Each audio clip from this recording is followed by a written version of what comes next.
20 लाख इकट्ठा किया, उसके बाद मुझे अभी भी पैसे कम लग रहे थे, तो मैंने इस तरह मेहनत कर दी कि मुझे जब तक मेरे से 40 लाख नहीं बन गया तो मैंने नहीं अपने आप को कहा कि मैं थम जाऊँ। मैंने ट्राई करना शुरू किया, मैंने यूके जाने की कोशिश की। जब वहाँ पे जब स्टार्ट मैंने जॉब की तो वहाँ पे मेरी 7 लाख से तनख्वाह शुरू हुई।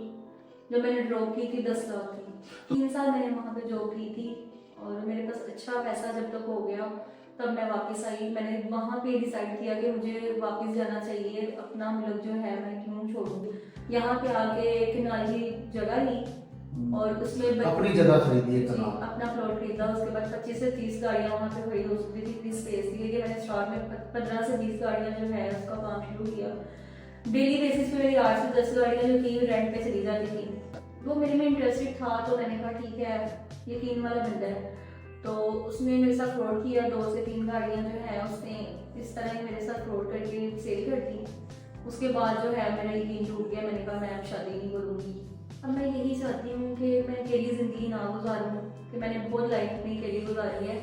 तो कोई इस तरह का हो जो ईमानदार हो, जिस पर मैं यकीन कर सकूँ। मैं इतना पैसे वाला ना हो लेकिन ईमानदार हो, इस तरह का होगा उसके साथ मैं लाइफ गुजार सकूँ। मैं यही चाहती हूँ कि नमाज़ पढ़ने वाला हो, 5 वक्त का नमाजी हो।